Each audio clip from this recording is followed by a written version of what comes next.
Morning, guys. We're gonna talk about a topic here today that I feel is very important. It's one of those topics that I think is kind of pushed off. We're all procrastinators, right? Until it gets to crunch time, and then it's oh shoot, what am I going to do this fall? Especially when that comes and pertains to hunting. One of the things I think that is critical this time of the year, there's a lot of us out there, hunters in general, that are looking for a place to hunt. Well, if you're looking for a place to hunt in August, first and foremost, I guess the first topic is that search should have started back in the winter, right after the season ended. And the reason that should have started right after the season ended is your post-season scouting. If I were to lease a property, or we have a couple of farms here, one that we're leasing, and the other one is that we are working on maybe looking at leasing here in the future. So even though I'm a landowner, I'm also looking for leases, right? But I would never lease a property that I couldn't try to do some post-season scouting. So that leads us into the second topic. If you're going to lease late in the game, August, July, August, September, it sounds crazy to a lot of us, but that surely happens all over the country. Like I said, it's a procrastination thing. We've all been there. We get busy with life, kids, family, and we forget, kind of when we need to start doing this stuff before you know it, the season is upon us. So that second topic, guys, is this: getting into a situation, finding a spot to lease, a property that fits your style, and going to lease it, and having all the sign that you're reading be summer movement. Now, summer movement is all related to food, right? It's not related so much to what's going on around the food. A lot of it is patterns to and from, food locations, bedding areas that are way closer to food that are going to be, there or active during the fall. And why is that, guys? What we're finding is bucks, does, immature, mature, all these deer are bedding within the same realm of each other. Maybe there's maybe they're standing ag on it, corn, such as we've got here on the farm here in Kentucky. We've got a bunch of it across the road here on the property as well. That acts as food, like we'd say in the past. Anytime that there is density, you got screening, and there's food value to it, it becomes bedding, right? Well, that bedding, when that corn is gone or the food's gone out of it, it's not going to be bedding. It's structure, it's security cover, maybe high pressure bedding, but definitely not going to be the bedding that it was in the summer. So all of your movements, these cow paths that I talk of when I am with my clients, these big, blown out trails that everybody is hanging a tree stand on, is not where you need to be focused your attention for the movement going into fall. Now, I am a early season, I love the early season bow hunting. I do. I've something I've always had a passion for. I've been fortunate enough to kill some really good bucks in the early season, and had, a vast amount of my clients in the past kill early season bucks because I do a lot of scouting from afar. And I know when that transition happens, when that velvet shakes, and when that, October lull hits, because everybody is, putting pressure in the woods, then I know, just from experience, when to switch that mentality into the timber and not obviously on food plots and field edges and stuff like that. But early season, guys, scouting from afar, the bucks are at your mercy, and you can really be successful. Now, one thing to keep in mind with saying that is, finding a property that you can do some long distance scouting, whether that's from the front porch, if it's got a dwelling on it that you can call a cabin, or a place that you're going to rent as a cabin, or a road frontage that you can do from the truck, or whatever the amenity that you have there to work with. One thing to keep in mind, guys, is this. We've touched on this in past videos. Once you make the decision to go in and hang a tree stand on that field edge that buck is coming out into, you have to know that the cards are in your favor, way in your favor, 75, 80, 90% in your favor. Wait for the correct weather, and it can be a very successful hunt. You're not being intrusive in the woods. You're catching him on the way to feed. But here's the deal, guys. As soon as you start that, you are starting the chain of pressure. And you've heard me say this in the past. I'll probably say it 1,000 more times. Once you start that chain of pressure, you are not going to break it, especially with mature deer. Don't let anybody tell you any different. So if you have that availability, huge plus on finding a lease to view from afar and maybe get the job done early season, right? So those are the first two topics of searching for a lease. The third topic, and maybe some of these aren't in any particular order, right? But the third is just how to present yourself in going into a lease. Guys, this is going to ruffle some feathers. I've got some friends that, maybe watch this, maybe don't. I think it's not a handshake world anymore as far as going in and, Joe will let you hunt his farm for free. That happens very, very seldom anymore. On the other hand of that, if you can get that and you have that connection with people, by all means, that's could be good. I've been on the other side of that, guys, and in my profession, I see where that has went south way more than it's went good, and it's actually worked for you. And what I say that and how I say that and what I mean by that is this, guys. You put your heart and soul into finding a lease. Maybe you even started the process sooner than what we're speaking of. You found a lease or a permission to hunt a property. You get in there. Little did you know, Joe told you you could hunt it. Well, our minds tell us that we're the only ones that can hunt it, right? Well, Joe told Bob, Bill, and Fred that he could hunt it, and all of a sudden now you've got 4 of you in, hunting a 40-acre woodlot. To him, it doesn't matter. Everybody should get along, right? Well, when you have 4 guys on a 40 or an 80 or 120, whatever the case is, you're going to have 4 different ways, 4 different mentalities, 4 different ways of hunting a lot of times, and it just doesn't work. On the other side of that, guys, is this. I think through outfitting, and it's not all because of outfitting, like it's just a simple fact the way I was born and raised, I guess.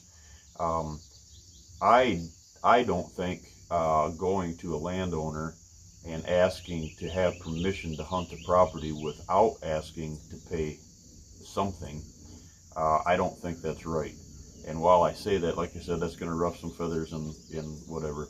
But here's the deal, guys, is as a landowner, some folks that, if you're searching for property to lease, right, maybe you are, like myself, a landowner, and then you're looking for other properties to hunt to take pressure off what you own, or other properties in the area to hunt so family, friends can hunt with you, right? That's one side of it. The other side of it is in states that you can hunt multiple deer, and if someone came into your yard, I always look at this as that. I always look at that as what that would feel like to you. Someone comes in your yard, and you have you have a bunch of firewood for sale, and they just ask if they could have a bunch of firewood for free. Well, you're not just going to give them a bunch of stuff for free, right? There's so much there's so much other things that ties to that, and we could use examples all day long. The moral of the story is this, guys. It's a way better situation for multiple reasons for you to go into that and offer up a amount of money to lease. Now, that could range from $10 an acre. That could be in some parts of the country right now $40 an acre. Larger the property, maybe less per acre.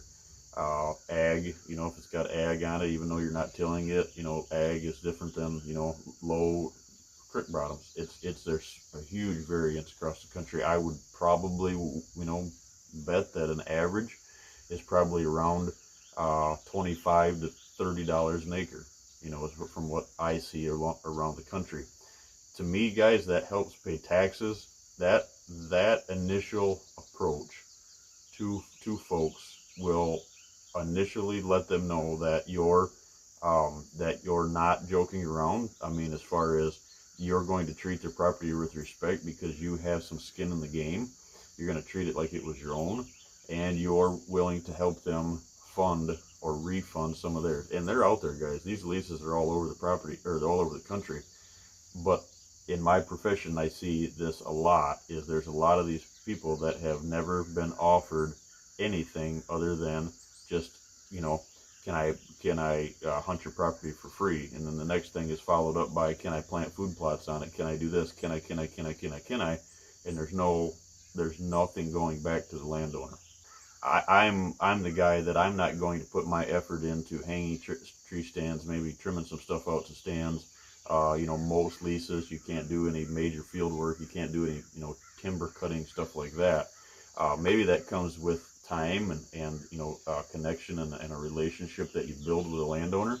But I would highly recommend not going in, you know, do not go into a landowner and ask, go pull up on Hunt Stand, Onyx, whatever that app is that you use, find the name, get a hold of them, pull in the driveway and say, hey, you know, can I hunt your property for free, but can I also have this list of things that I want to do that you should just give me just because I'm, you know, I'm a hunter.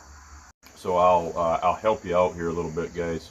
If you are in that situation and you're going to look for properties in the Midwest especially, I would not, there's places here in Kentucky, you know, maybe Indiana, further south maybe, that you can do that. I would not attempt that in the Midwest. I would not attempt that at all in the Midwest, because you're going to get asked probably to leave the property, because they look at that as a huge disrespect, guys. There's many families down there that maybe the wife doesn't work, because they make, you know, a return on their investment over time because of deer hunting and turkey hunting and everything that comes with that. Now, I'm talking outfitting outside of the game, guys. I'm not saying, you know, you might get into an area and it might be kind of an arm wrestling match to find a good lease because everything is leased up by outfitters. That's a different topic. There is a bunch of that going on. Has outfitting in those big outfitting areas drove up the prices? Yes, it has. But on the other hand, has it helped the landowner? Has it helped the farm owner? And the answer is yes. The way that I present that when I do that, guys, I initially find the landowner, the property that I like, that looks good maybe from above. I drive there, I pull in the driveway, I don't call, I don't write letters, I don't do any of that stuff.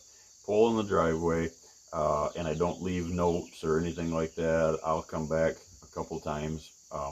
If I don't get somebody within a couple of times, you know, maybe you look for other pieces, and then if it's really something that you want, at that time, I try to always make that initial connection face to face with landowners.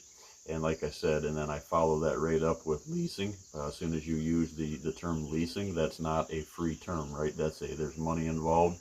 And already have your research done before you go into these locations and ask if you can lease a property from a landowner. You know, do your research, find out as far as what is, you know, what is the normal price on, you know, the going rate. What is the going rate in your area? Have that all figured out. And the reason that you're doing that, guys, is because it's a respect. A landowner knows that you've done your homework, and they are more apt to you know, to let you on their property, and you know, work an agreement out with you. Now, with that being said, you know, what is the best lease situation? Best lease situation, guys, is if you can lock something in for at least 3 years.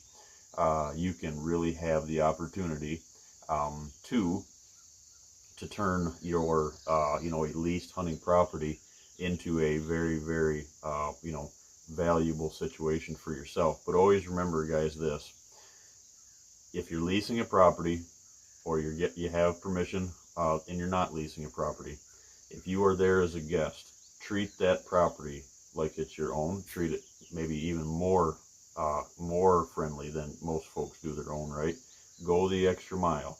And the last point is this, guys: you are on borrowed time when you are on a leased property, right? You're on borrowed time. You're either paying for borrowed time, or you have permission to hunt on a property for free for borrowed time. If that property sells, don't be the person, don't be the guy or the gal that throws a huge tantrum to do that because of that property is being sold. The way to cure that is in your lease. If it's something that you really like and it's something long term, then what I would highly recommend doing is I would write in that lease that maybe try to work a first right of refusal on that property for a purchase. If the property is ever going to be sold, please contact me first by signing this, saying that you have to let me know. And what that does, guys, that allows you, if you're not going to buy it, it lets you know ahead of time, so you can make future plans. It allows you to get your tree stands out, and all that ties into it. Because what I've seen over time is properties get sold. Joe the landowner didn't notify you, and before you know it, your stands are in hock, and that ends up in battles. The best thing that you can do is to not get into those drama situations, because Joe the farmer probably has many relatives or connections for you if something happens on his where you're not able to lease his property anymore, that he will send you to, or send you in the right direction to connect you to another piece of property. You don't have the expense that the landowner such as myself or many other landowners watching this video have. You don't have the expense. Don't fool yourself. If you're leasing a property, you have nowhere near the expense. It's pennies on the dollar that it takes to own a chunk of land, and to keep that land fit and true. So if you have an opportunity to lease 75 acres versus buy 75 acres, go the extra mile, treat it as your own, pay the landowner a very good lease, because like I said, guys, you're paying fractions, pennies on the dollars to lease that property versus own it.